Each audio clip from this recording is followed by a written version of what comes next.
J'étais arrivé à une presque complète indifférence à l'égard de Gilberte, quand 2 ans plus tard je partis avec ma grand-mère pour Balbec.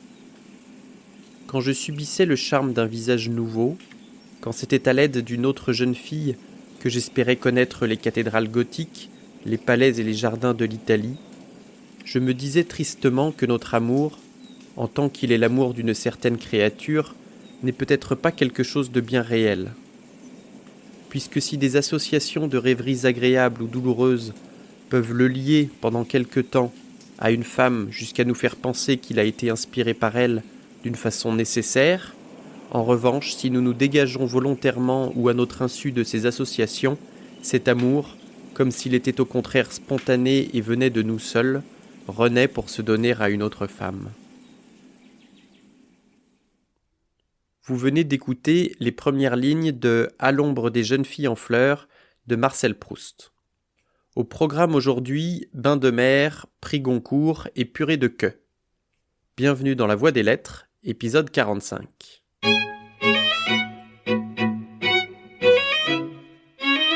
Nous reprenons aujourd'hui la lecture d'À la recherche du temps perdu pour le centenaire de la mort de Marcel Proust. Avant d'écouter l'épisode qui va suivre, je vous conseille d'aller faire un tour du côté de chez Swann, épisode 43 consacré au premier volume de la recherche. J'y ai émis le conseil osé de lire Proust en sautant de nombreuses pages, à la grande horreur de certains amis qui ont nonobstant la grande bonté de toujours m'adresser la parole. Afin de ne pas prêcher des mots en l'air, je vais suivre mon propre conseil et sauter les 300 premières pages de « À l'ombre des jeunes filles en fleurs ». Pas qu'elles soient inintéressantes, au contraire, mais il faut faire des choix, et plutôt que de faire un épisode d'1 heure, vous me verrez sacrifier, au profit d'Albertine, Gilberte, dont j'implore le pardon en me lamentant. Ne vous étonnez donc pas si en ouvrant À l'ombre des jeunes filles en fleurs, le 2e tome d'À la recherche du temps perdu, vous ne tombez pas sur les lignes que vous venez d'entendre et que j'ai qualifiées de premières. Qualifiées EES, le complément d'objet direct étant placé avant l'auxiliaire avoir, comme dans toute phrase à rallonge du susnommé Proust. Phrases connues pour leur nombre interminable de propositions, style inimitable qu'il appelait lui-même, preuve de sa lucidité et de son autodérision, une purée de queue, QUE, et non l'appendice homonyme, n'en déplaise aux codaphiles, les amateurs de queue. Si j'ai sauté 300 pages, c'est parce que la noix de mon jambon, le cœur de ma meule ou de mon artichaut, en un mot ma partie préférée, ce n'est pas la description des jeux d'enfants entre le narrateur et Gilberte Swann aux Champs-Élysées, mais les embruns bretons de Balbec, l'envol des jeunes filles sur sa longue digue et son église presque persane. C'est d'ailleurs cette église, ou plutôt la description de cette église par Swann, qui émerveille le narrateur et qui le fait rêver d'un voyage à Balbec, comme d'autres rêvent d'un voyage à Florence ou à Venise. Dès que sa santé le permet, il se met en route, ou plutôt en train, accompagné de sa grand-mère et de Françoise, pour aller confronter son imagination féconde aux pierres bien réelles de l'église de Balbec. Ce fut pourtant à une station de chemin de fer, au-dessus d'un buffet, en lettres blanches sur un avertisseur bleu, que je lus le nom, presque de style persan, de Balbec. Je traversais vivement la gare et le boulevard qui y aboutissait. Je demandais la grève pour ne voir que l'église et la mer. On n'avait pas l'air de comprendre ce que je voulais dire. Balbec-le-Vieux, Balbec-en-Terre, où je me trouvais, n'était ni une plage, ni un port.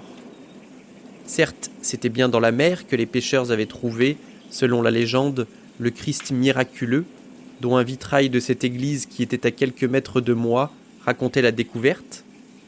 C'était bien de falaises battues par les flots qu'avait été tirée la pierre de la nef et des tours, mais cette mer, qu'à cause de cela j'avais imaginé venant mourir au pied du vitrail, était à plus de 5 lieues de distance, à Balbec-Plage, et, à côté de sa coupole, ce clocher que, parce que j'avais lu qu'il était lui-même une âpre falaise normande où s'amassaient les grains, où tournoyaient les oiseaux, je m'étais toujours représenté comme recevant à sa base la dernière écume des vagues soulevées, Il se dressait sur une place où était l'embranchement de 2 lignes de tramway, en face d'un café qui portait, écrit en lettres d'or, le mot billard.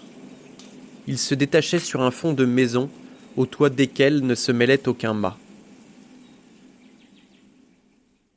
Un peu décevant, n'est-ce pas ? En tout cas, ce n'est pas le narrateur qui vous contredira.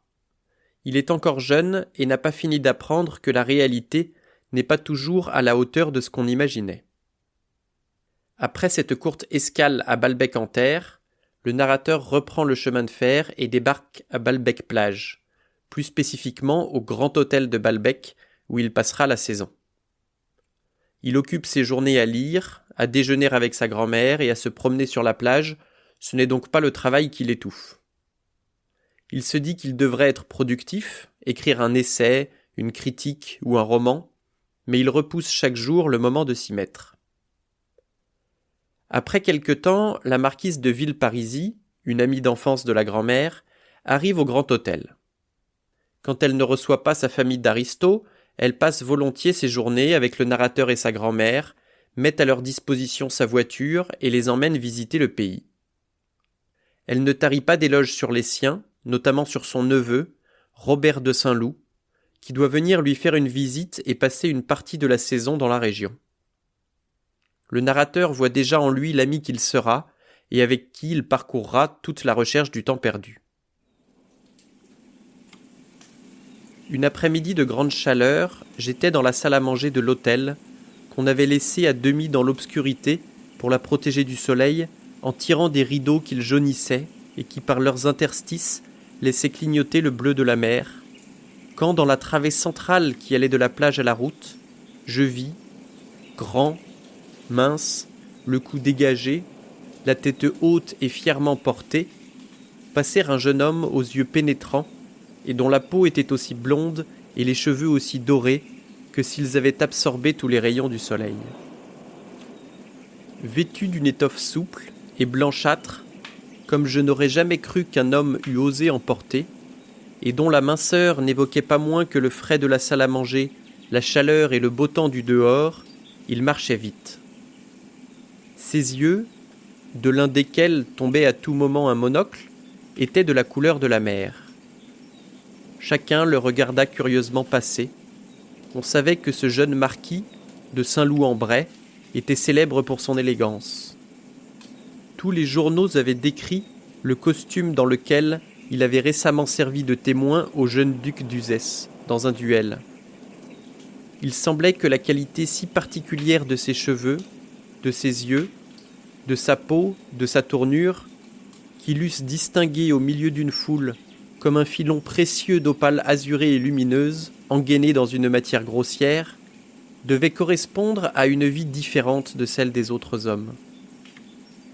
Et en conséquence, quand, avant la liaison dont Madame de Villeparisis se plaignait, les plus jolies femmes du grand monde se l'étaient disputée, sa présence, dans une plage par exemple, à côté de la beauté en renom à laquelle il faisait la cour, ne la mettait pas seulement tout à fait en vedette, mais attirait les regards autant sur lui que sur elle.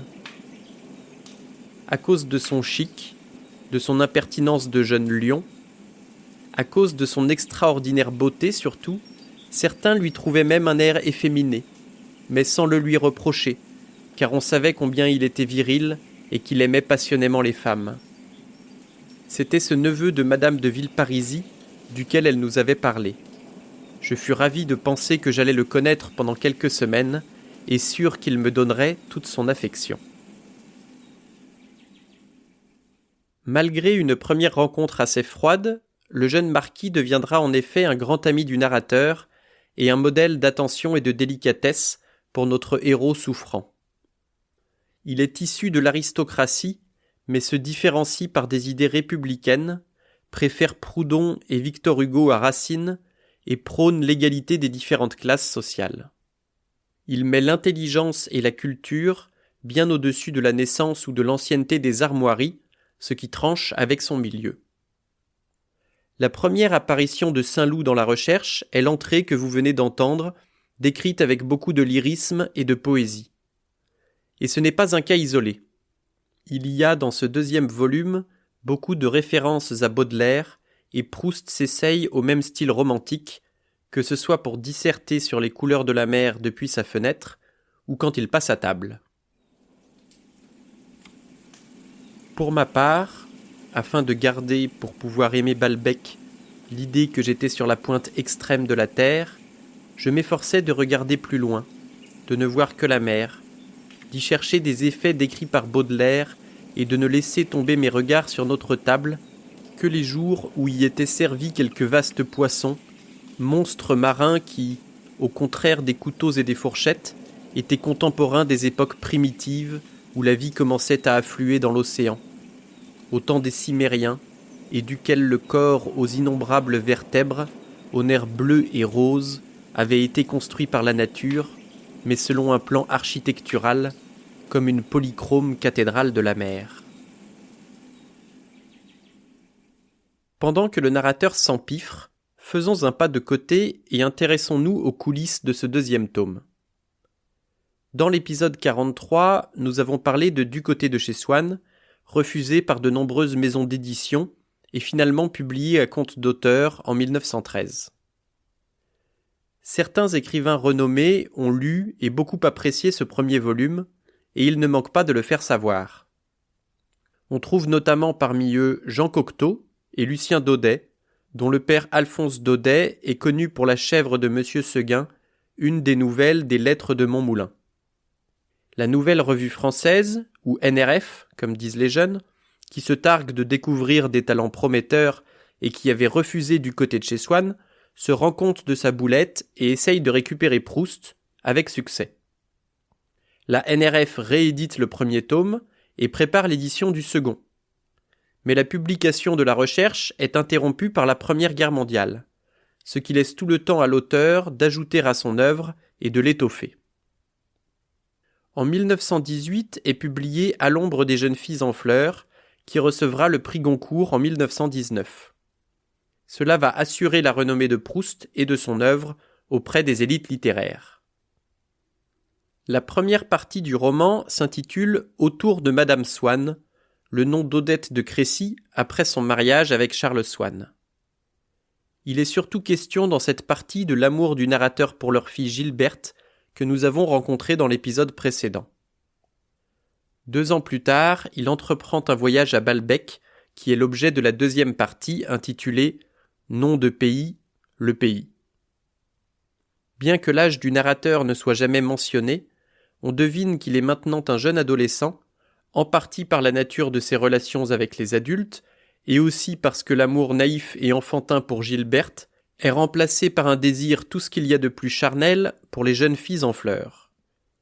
D'ailleurs, ne vous y trompez pas, on se laisse avoir à la première lecture par l'ambiguïté de certaines tournures et expressions, mais des scènes de sexe ponctuent tous les volumes de la recherche. Il nous faudrait plus d'1 heure pour démêler les sentiments et les désirs du narrateur face à la bande de jeunes filles qui se promènent sur la digue de Balbec, alors je me contenterai de vous en présenter une, qu'on aura l'occasion de retrouver bien plus tard, et qui donnera son nom au 6e volume, Albertine. J'avais tant regardé cette cycliste aux yeux brillants, qu'elle parut s'en apercevoir et dit à la plus grande un mot que je n'entendis pas, mais qui fit rire celle-ci. À vrai dire, cette brune n'était pas celle qui me plaisait le plus, justement parce qu'elle était brune et que, depuis le jour où, dans le petit raidillon de Tansonville, j'avais vu Gilberte, une jeune fille rousse à la peau dorée était restée pour moi l'idéal inaccessible. Mais Gilberte elle-même, ne l'avais-je pas aimée, surtout parce qu'elle m'était apparue nimbée par cette auréole d'être l'amie de Bergotte, d'aller visiter avec lui les cathédrales. Et de la même façon, ne pouvais-je me réjouir d'avoir vu cette brune me regarder, ce qui me faisait espérer qu'il me serait plus facile d'entrer en relations avec elle d'abord, car elle me présenterait aux autres, à l'impitoyable qui avait sauté par-dessus le vieillard, à la cruelle qui avait dit « Il me fait de la peine, ce pauvre vieux », à toutes successivement, desquelles elle avait d'ailleurs le prestige d'être l'inséparable compagne. Et cependant, la supposition que je pourrais un jour être l'amie de telle ou telle de ces jeunes filles, que ces yeux dont les regards inconnus me frappait parfois en jouant sur moi sans le savoir, comme un effet de soleil sur un mur, pourrait jamais, par une alchimie miraculeuse, laisser transpénétrer entre leurs parcelles ineffables l'idée de mon existence, quelque amitié pour ma personne, que moi-même je pourrais un jour prendre place entre elles, dans la théorie qu'elles déroulaient le long de la mer. Cette supposition me paraissait enfermer en elle une contradiction aussi insoluble que si, devant quelque frise antique ou quelque fresque figurant un cortège, j'avais cru possible, moi, spectateur, de prendre place, aimé d'elle, entre les divines processionnaires. J'ai dû relire un nombre incalculable de fois cette dernière phrase pour être sûr de bien comprendre comment les propositions s'imbriquaient. Une fois que j'avais pigé la trame, il me restait à en comprendre toutes les parties, et longtemps j'ai buté sur « dans la théorie qu'elle déroulait le long de la mer ». Je ne comprenais vraiment pas dans quel sens il fallait entendre « théorie », les différents dictionnaires que j'ai questionnés ne m'apprenant pas de nouvelles définitions. J'allais envoyer un message à l'Académie française, qui dispose d'un service pour répondre à ce genre de questions graves, quand il me vint l'idée d'interroger leur dictionnaire qui m'en apprendrait peut-être plus que mes tentatives jusque-là infructueuses.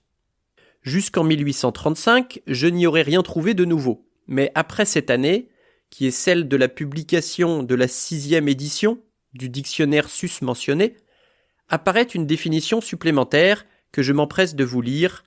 Théorie, en termes d'antiquité grecque, députation solennelle que les Athéniens envoyaient tous les ans à Delphes et à Délos. C'est une piste. En 1935, la 8e édition ajoute « Il se dit, par extension, dans le langage courant, d'un ensemble de personnes s'avançant en procession, en rang. Exemple, une théorie de jeune fille. Eureka !» Il restait une dernière difficulté. Certaines éditions numérisées proposent frise attique au lieu de antique. Ça pourrait être une simple coquille, facile à réparer, sauf que attique est un adjectif signifiant qui a rapport à l'Attique, à Athènes, aux Athéniens. Le doute est donc permis, et même Wikisource se trompe, proposant attique, alors que la photo de la page source, tirée de l'édition de 1919, indique bien antique. C'est maintenant corrigé, et vous avez donc entendu, à moins qu'une erreur supplémentaire n'y soit cachée, le texte de l'édition originale. Il m'est arrivé de me demander ce que pouvaient bien faire de leur journée des doctorants en littérature, peut-être que les 2 heures que j'ai passées sur cette phrase en sont un aperçu. Après avoir autant parlé de l'extrait précédent, il me reste tout juste le temps de vous présenter le suivant qui clôturera cet épisode. Les dialogues sont rares dans À la recherche du temps perdu et les monologues plus rares encore. Quand l'un d'eux apparaît, il est généralement court et tient en quelques lignes. Il faut donc peut-être porter une attention particulière au monologue d'Elstir, ce peintre qui est une des figures du génie artistique dans À la recherche du temps perdu. Dans Un amour de Swann, la seconde partie du premier tome, on découvre le salon de Madame Verdurin, une intrigante qui est bien peu de choses, mais qui rêve grand. Parmi les habitués, il y a un peintre assez frivole, peu sérieux en tout cas, recevant le surnom de Monsieur Biche. Dans un flash, le narrateur se demande si celui-ci et Elstir ne seraient pas la même personne, ce qui va conduire non seulement à la réponse que vous allez entendre, mais surtout à mon passage préféré de la recherche. C'est dans ces pensées silencieusement ruminées à côté d'Elstir, tandis que je le conduisais chez lui, que m'entraînait la découverte que je venais de faire relativement à l'identité de son modèle, quand cette première découverte m'en fit faire une seconde, plus troublante encore pour moi, concernant l'identité de l'artiste. Il avait fait le portrait d'Odette de Crécy. Serait-il possible que cet homme de génie, ce sage, ce solitaire, ce philosophe à la conversation magnifique et qui dominait toute chose, fut le peintre ridicule et pervers adopté jadis par les Verdurins ? Je lui demandai s'il les avait connus, si par hasard il ne le surnommait pas alors Monsieur Biche.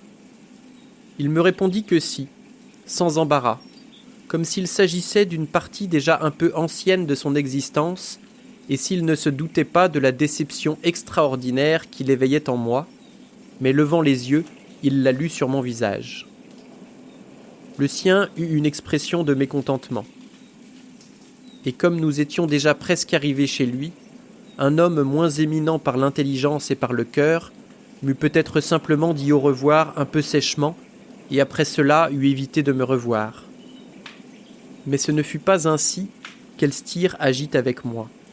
En vrai maître, et c'était peut-être, au point de vue de la création pure, son seul défaut d'en être un, dans ce sens du mot maître, car un artiste, pour être tout à fait dans la vérité de la vie spirituelle, doit être seul et ne pas prodiguer de son moi, même à des disciples. De toute circonstance, qu'elle fût relative à lui ou à d'autres, il cherchait à extraire, pour le meilleur enseignement des jeunes gens, la part de vérité qu'elle contenait. Il préféra donc, aux paroles qui auraient pu venger son amour-propre, celles qui pouvaient m'instruire.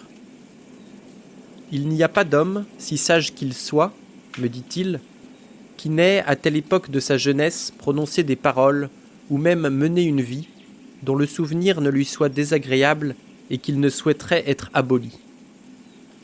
Mais il ne doit pas absolument le regretter, parce qu'il ne peut être assuré d'être devenu un sage, dans la mesure où cela est possible, que s'il a passé par toutes les incarnations ridicules ou odieuses qui doivent précéder cette dernière incarnation-là.